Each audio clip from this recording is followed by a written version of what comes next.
श्रीला प्रभुपाद की जय, गुरु गौरांग की जय। तो कल के सत्र में हमने सुना था ब्रह्मलोक में जब गोप कुमार पहुंचते हैं, वहां पर वेद, शास्त्र, आनिगम, पुराण, उपनिषद, इनका अपना व्यक्तिगत स्वरूप होता है। और जब ये व्यक्तिगत स्वरूप जिस स्थान पर पहुंचता है वहां पर उनको भक्ति की महिमा का श्रवण नहीं होता, तो ये सब वहां से चले जाते हैं, उस स्थान को छोड़ देते हैं। तो चर्चा चल रही थी कि निर्गुण मोक्ष क्या भक्ति के द्वारा प्राप्त किया जा सकता है। जब वहां पर ज्ञानी लोगों की चर्चा होने लगी तो ये शास्त्र जो स्वयं व्यक्तिगत स्वरूप है उस स्थान को छोड़कर चले गए। लेकिन जब श्रीमद् भागवतम प्रकट हुआ, वहां पर भक्ति का प्राधान्य था, तो उन शब्दों को हर कोई ध्यान पूर्वक सुन रहा था, श्रवण कर रहा था। तो भक्ति योग के द्वारा ही साधक आनंदमय स्थिति को प्राप्त कर सकता है, गौरवशाली भगवान के चरण कमलों का दर्शन कर सकता है और अनुपम सुख का अनुभव करता है। तो भगवान का जो व्यक्तिगत स्वरूप है वो भक्त ही दर्शन कर सकता है। निर्गुण ब्रह्म वाला व्यक्ति तो ब्रह्म तेज को ही देखता है। तो गोप कुमार इन भक्तिमय चर्चाओं को पुनः ब्रह्मलोक में प्रकट किए और वहां पर भगवान का दर्शन भी उन्होंने किया। अब हम आगे बढ़ेंगे। जैसे सूर्य की सुनहरी किरणें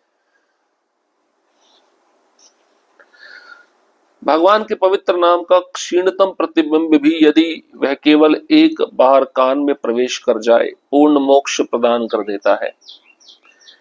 श्री सनातन गोस्वामी कहते हैं, यदि कोई हंसी में या उपहास में भी नाम का उच्चारण करे तो भी वह मोक्ष को प्राप्त कर सकता है। यह श्रीमद् भागवतम के 6वें स्कंद के 3 अध्याय के 24वें श्लोक में वर्णित है। अजामिल अत्यंत पापी था, किंतु मृत्यु के समय उसने केवल नारायण नाम का उच्चारण किया। यद्यपि वह अपने पुत्र को पुकार रहा था और पूर्ण मुक्ति को प्राप्त हो गया।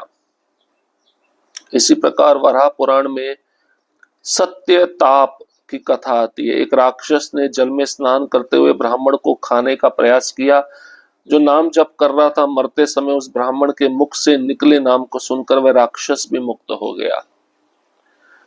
वेद, पुराण और अन्य शास्त्र कहते हैं, केवल वही लोग निर्गुण मोक्ष को पसंद करते हैं जिनमें वास्तविक बुद्धि का अभाव है। मोक्ष दुखों का अंत कर सकता है, अज्ञान में किए गए कर्मों को समाप्त कर सकता है, यह माया द्वारा रचित असत्य रूपों का परित्याग कर आत्मा का प्रत्यक्ष अनुभव करा सकता है, जो वास्तव में नित्य ज्ञानमय और आनंदमय है, किंतु उसका सुख अत्यंत अल्प है।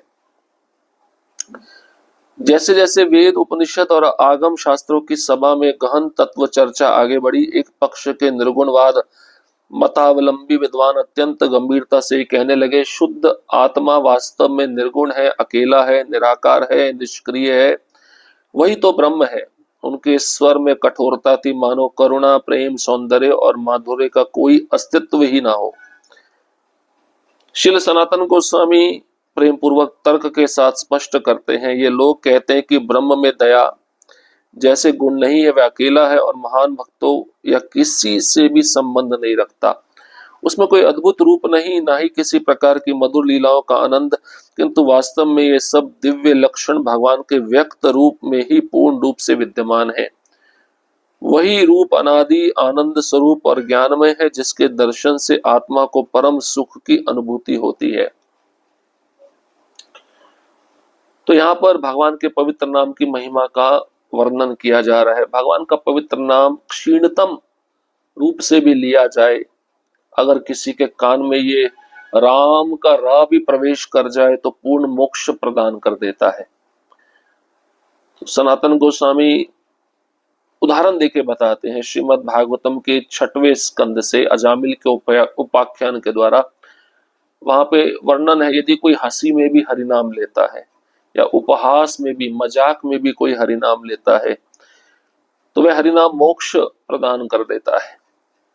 तो जो ये समझ कर हरिनाम ले रहा है कि हरिनाम दिव्य है, भगवान के नाम से, भगवान के रूप से अभिन्न है, तो उसके विषय में क्या कहा जाए। तो अजामिल अत्यंत पापी था। मृत्यु के समय उसने केवल नारायण नाम का उच्चारण किया, अपने पुत्र को पुकार रहा था, मुक्ति को प्राप्त कर लिया। और वराह पुराण में सत्यताप नामक ब्राह्मण की कथा आती है, जो जल में स्नान करके नाम जप कर रहा था। एक राक्षस उस ब्राह्मण को खाने के लिए आया, तो ब्राह्मण के मुख से निकले हुए नाम को सुनकर वह राक्षस भी मुक्त हो गया। तो वेद पुराण शास्त्र क्या कहते हैं? निर्गुण मोक्ष केवल वही लोग पसंद करते हैं जिनके अंदर बुद्धि का अभाव रहता है, जिनकी बुद्धि बहुत थोड़ी रहती है।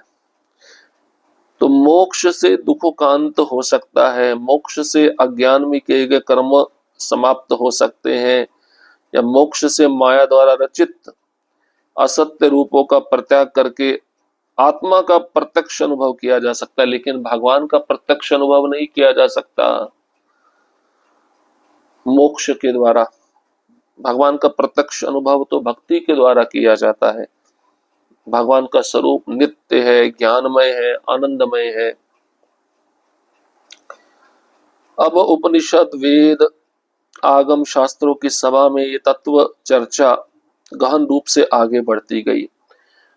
तो एक पक्ष ने निर्गुणवाद मतावलंबी का पक्ष लिया। वे कहने लगे शुद्ध आत्मा वास्तव में निर्गुण है, अकेला है, निराकार है। शुद्ध आत्मा अकेला नहीं है, शुद्ध आत्मा के साथ परमात्मा भी है। तो शुद्ध आत्मा में कठोरता होती है, करुणा नहीं होती, प्रेम सौंदर्य का अभाव रहता है, ये संभव नहीं। सनातन गोस्वामी स्पष्ट करते हैं कि भगवान के अंदर दया का गुण है, तो आत्मा के अंदर भी दया का गुण है। भगवान अकेले नहीं रहना चाहते, तो आत्मा भी अकेला नहीं रहना चाहता। तो आत्मा किसी न किसी महान भक्तों का संग करना चाहता है, मधुर लीलाओं का भगवान के विषय में मुख्यतः आनंद लेना चाहता है। तो ये सब दिव्य लक्षण भगवान के व्यक्त रूप में दिखाई देते हैं। भगवान का जो रूप है पूर्ण रूप से नित्य विद्यमान है। तो वह भगवान का रूप अनादि है, आनंद स्वरूप है और ज्ञानमय है, जिसके दर्शन से आत्मा को परम सुख की अनुभूति होती है। तो हर शरीर में आत्मा के साथ परमात्मा भी है, ब्रह्म के साथ परम ब्रह्म भी है। ये कभी भी हमें भूलना नहीं चाहिए। तो इसका मतलब है आत्मा अकेला नहीं है। आत्मा जब एक शरीर को छोड़कर दूसरे शरीर में जाता है, तो वह परमात्मा भी आत्मा के साथ दूसरे शरीर में प्रवेश करता है। लेकिन इससे यह समझ नहीं लेना चाहिए कि आत्मा भी परमात्मा भी, इनमें कोई भेद नहीं। इनमें भेद है। परमात्मा नित्य है, आत्मा भी नित्य है, लेकिन आत्मा शरीर बदलता रहता है, परमात्मा शरीर नहीं बदलते।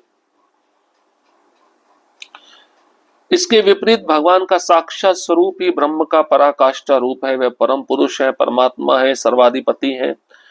उनका दिव्य विग्रह सनातन ज्ञानमय और आनंदमय है। वे महिमा के अपरंपार सागर हैं। श्रील सनातन गोस्वामी इस सत्य को श्रीमद् भगवत गीता 10वां अध्याय 12वां श्लोक, 14वां अध्याय 27वें श्लोक में और श्रीमद् भागवतम 10वां स्कंद 87वां अध्याय पहला श्लोक के प्रमाणों से पुष्ट करते हैं। भगवान के गुणों का होना और ना होना दोनों ही विरोधाभासी भाव साथ साथ विद्यमान है। तो भगवान के गुण ना होना मतलब मनुष्यों जैसे गुण ना होना, भगवान के गुण होना मतलब दिव्य गुण होना। तो दोनों अचिंत्य भेदाभेद तत्व हैं, दोनों साथ साथ विद्यमान है, विरोधाभासी भाव है। इसको केवल भक्त समझ सकते हैं। वे समस्त ऐश्वर्यों से संपन्न परम पुरुष भी हैं और परम ब्रह्म भी हैं। श्री सनातन गोस्वामी इसे महासागर में मिलने वाली विविध नदियों से तुलना करते हैं। जैसे अनेक विपरीत धाराएं एक ही सागर में विलीन हो जाती है, वैसे ही अनेक विरोधी लक्षण भगवान में एक रस रूप में विद्यमान है। ब्रह्म रूप में वे निर्गुण कहे जाते हैं, तो परमात्मा और सर्वेश्वर रूप में वे सगुण भी है। कई शास्त्र कहते हैं उनका कोई नाम नहीं, तो कहीं उनके अनंत नामों का कीर्तन होता है। जैसे उनके दिव्य गुण भौतिक नहीं है, वैसे उनका रूप भी भौतिक नहीं है। इसलिए कहा जाता है कि उनका रूप या गुण नहीं है, जबकि वास्तव में उनके आध्यात्मिक रूप और गुण अनंत है। तो विरोधाभास समझ रहे हैं।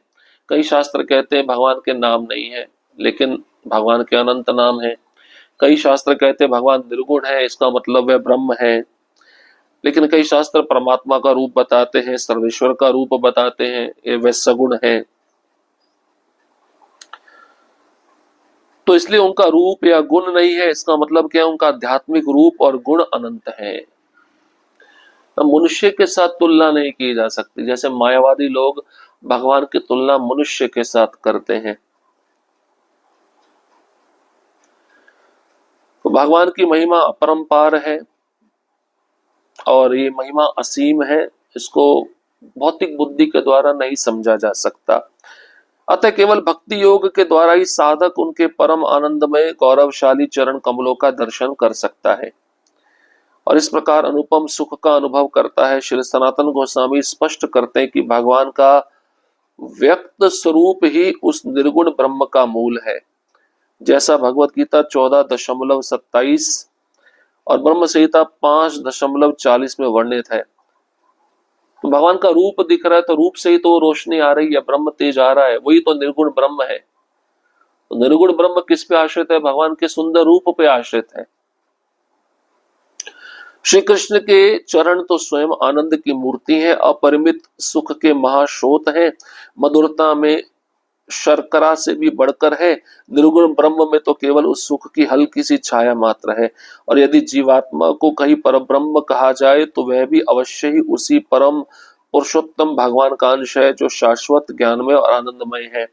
श्री सनातन गोस्वामी श्रीमद् भागवतम 2 स्कंद 7वां अध्याय 11वें श्लोक का साक्ष्य देते हैं। ब्रह्म तो भगवान का ही एक अंश रूप है, और जब जीवात्माएं भी ब्रह्म स्वरूप है तो वे भी भगवान के अंश हैं। तो भक्ति योग के द्वारा ही जो साधक है, नाम जप करने वाला, वो परम भगवान के आनंदमय गौरवशाली चरण कमलों का दर्शन कर पाता है। इसलिए कहते हैं ना, नाम से धाम तक, जो नाम जप अच्छे से करता है उसी को धाम में प्रवेश प्राप्त होता है। तो सनातन गोस्वामी कहते हैं भगवान का जो सुंदर रूप है वही निर्गुण ब्रह्म का मूल है। देखो कि निर्गुण ब्रह्म मतलब भगवान के शरीर का तेज कहां से आ रहा है? भगवान से आ रहा है ना। तो भगवान का रूप है, तभी तो वो तेज आ रहा है। तो इसके साक्ष्य का मूल प्रमाण सनातन गोस्वामी भगवत गीता का 14वां अध्याय 27वां श्लोक और ब्रह्म संहिता का 5वां अध्याय 40वें श्लोक में बताते हैं। तो कृष्ण स्वयं आनंद की मूर्ति है, मधुरता में शक्कर से भी ज्यादा मीठे हैं।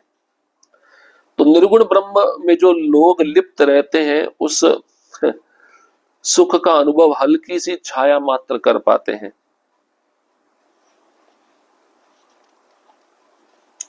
जैसे सूर्य की सुनहरी किरणें स्वयं सूर्य से अविभाज्य होते हुए भी उससे भिन्न है, वैसे प्रत्येक जीवात्मा उस परम पुरुषोत्तम भगवान का अंश होते हुए भी स्वयं में स्वतंत्र सत्ता है। यह भेद और अभेद का अद्भुत रहस्य सदा सर्वदा विद्यमान है। वे भगवान से भिन्न है, जैसे अग्नि से चिंगारी भिन्न है, जैसे महासागर से लहर भिन्न है, फिर भी वे उन्हीं से उत्पन्न, उन्हीं के अंग है। यह शाश्वत भेद भगवान की दिव्य शक्ति, जो महामाया और योग माया नाम से विख्यात है, के द्वारा स्थिर और अभिव्यक्त है। यही शक्ति खेल खेल में अनंत लीलाओं और ऐश्वर्यों से युक्त होकर जीव और परमेश्वर के स्वरूप को निश्चित करती है। इसलिए भक्तजन समझते हैं जीव भगवान से भिन्न भी है और अभिन्न भी। किंतु मुक्ति की स्थिति में जब जीव अपनी आत्मिक पहचान से जागृत होता है, तब यह भिन्नता और भी स्पष्ट होती है। यहाँ तक कि स्वयं शंकराचार्य भी स्वीकारते हैं, मुक्त जीव भी साकार रूप रखते हैं। वे परम पुरुषोत्तम भगवान की आराधना करते हैं और उनके साथ दिव्य क्रीड़ाओं का आनंद लेते हैं। श्रीमद् भागवतम 6वां स्कंद 14वां अध्याय 5वें श्लोक भी इस सत्य की पुष्टि करता है कि मुक्तात्मा भगवान की भक्ति में रत रहते हैं।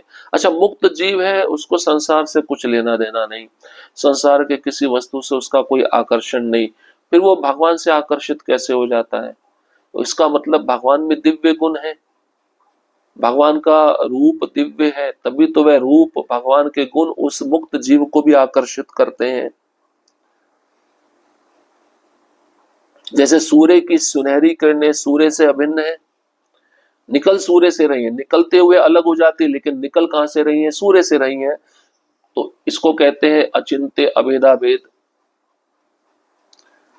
किरणें सूर्य है भी और नहीं भी, नहीं भी कैसे अलग हो गई, है भी कैसे वहीं से उत्पन्न हुई है। तो इसलिए प्रत्येक जीवात्मा परम पुरुषोत्तम भगवान का अंश होते हुए भी स्वयं में स्वतंत्र सत्ता है। जैसे चिंगारी है, वो अग्नि से निकली है तो अलग नहीं है। अब चिंगारी अलग हो गई अग्नि से, इसको कह सकते हैं कि उसका अपना स्वतंत्र अस्तित्व है। इसको कहते हैं अचिंत्य अभेदाभेद तत्व। फिर एक और उदाहरण बताया, महासागर की लहरें। महासागर की लहरें महासागर से अलग नहीं है, लेकिन जब महासागर से बाहर आती हैं अलग हो जाती हैं। फिर भी वह उन्हीं से उत्पन्न है, उन्हीं के अंग है। तो इस तरह से भगवान के स्वरूप को समझा जा सकता है। आचार्यों ने जैसा मार्ग बताया है, उस मार्ग में रहकर हमें भगवान के स्वरूप को समझने का प्रयत्न भक्ति योग से ही करना चाहिए। अगर मायावादियों की तरह हम ज्ञानी बन जाएंगे तो हम भगवान के दिव्य स्वरूप को कभी भी समझ नहीं पाएंगे। तो मुक्त जीव भी भगवान का आराधना करता है और अपना साकार रूप भी रखता है, और उनके साथ किनके साथ? भगवान के साथ दिव्य क्रीड़ाओं में आनंद लेता है। वो स्वयं आत्माराम है, फिर उसको आनंद लेने की क्या आवश्यकता है? इसका मतलब भगवान में कुछ विशेष है, जिसके कारण वो मुक्त आत्मा आत्माराम जीव भी आकर्षित हो जाता है। तो बहुत अच्छे तरीके से सनातन गोस्वामी बहुत सारे साक्ष्य दे रहे हैं, समझा रहे हैं। ये जो वार्तालाप है ब्रह्मलोक में चल रही है। वेद शास्त्र निगम उपनिषद आपस में तत्व चर्चा कर रहे हैं कि निर्गुण मोक्ष क्या भक्ति से प्राप्त किया जा सकता है। एक तरह से भक्ति को ही चुनौती दे दिया। भक्ति श्रेष्ठ है, भक्ति से सब कुछ प्राप्त किया जा सकता है। बहुत सारे साधक अलग अलग विषय भक्ति से प्राप्त करते हैं, लेकिन शुद्ध भक्त भक्ति के द्वारा भगवान की सेवा चाहता है, इसलिए वो हमेशा मुक्तात्मा रहता है।